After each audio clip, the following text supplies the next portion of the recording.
This is section 6.5, part 1. We're going to talk about a general factoring strategy now that we've talked about some specific ways to do things. So the first thing we should always do is factor out the GCF. Then we determine the number of terms. Remember, terms are things that are separated by addition or subtraction in the polynomial, and then we try to factor as follows.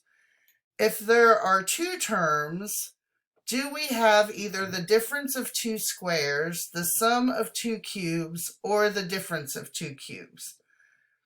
And we talked about all those methods in section 6.4. If there are three terms, is the trinomial a perfect square trinomial? So is it one of these two forms? And we talked about those also in 6.4. If it's not a perfect square trinomial, then we want to use the method we learned about in 6.3. Or if there are four or more terms, then we want to try factoring by grouping, which we also learned about, I believe, in 6.3. Or maybe it was 6.2. Then we check to see if any of the factors that have more than one term can be factored any further. If so, we have to factor those. And then, of course, we can check everything by multiplying to make sure we did it right. So, for example, let's look at number 1 in the examples here. Do we have a common factor that we can factor out? Well, let's see. We have a 4. 4 goes into itself. It goes into 12, but it does not go into 9 or 27. 2 is also a factor of 4. 2 divides into 12, but again, 2 does not divide into 9 or 27. 12 is divisible by 3, but 4 is not divisible by 3. So I'm going to say that we don't have a greatest common factor here. So we have 4 terms here. So we're going to skip down to number 2, part C. If there are 4 or more terms, try factoring by grouping. So let's write this down again. 4x cubed plus 12x squared minus 9x minus 27. And I'm going to put a plus in between the 12x squared and the negative 9x. And I'm going to group the first 2 terms and the second 2 terms together. So now remember, when we factor by grouping, we need to find the greatest common factor within each parenthesis. So 4x cubed plus 12x squared, our GCF is 4x squared, which leaves us with x plus 3. Our second parenthesis contains negative 9x minus 27, so its GCF is a negative 9, which leaves us with an x plus 3. So now we have the 2x plus 3's, so we can pull an x plus 3 out, which leaves us with 4x squared minus 9. Now, are we done? Well, let's see. X plus 3 is a binomial term, and it's fully factored.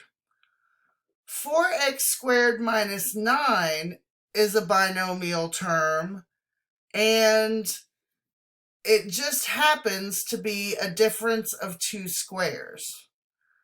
So that means that if our A term is 2x, because 2 squared is 4, and x squared is x, and our B term is 3, because 3 squared is 9. So that means we have x plus 3 times the 4x squared minus 9 becomes 2x plus 3 times 2x minus 3. And now it's fully factored. So the 4x squared minus 9 became the 2x plus 3 times the 2x minus 3. Okay, what about number 4? Do we have a GCF? It looks like our GCF is going to be 5x, which leaves us with an x squared plus 5x minus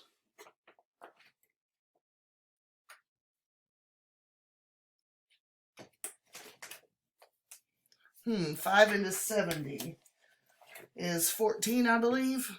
So minus 14. Okay. Now, this is one of those where it's an x squared plus bx plus c. So we need to find two numbers that multiply to give us negative 14 that add to give us positive 5. So we have 1 and negative 14, negative 1 and positive 14, 2 and negative 7, or negative 2 and positive 7. So if we add these up, 1 and negative 14 is negative 13, and those aren't it.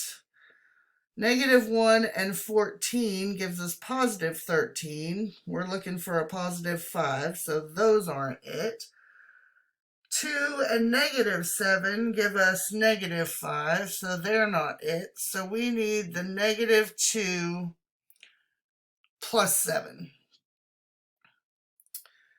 So we now just break up our trinomial in the parentheses into x minus 2 times x plus 7. And we are fully factored now.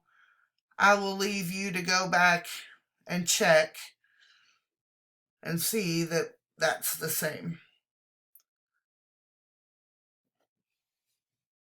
Okay, that's the end of this video. We'll do the other 4 examples in this next video.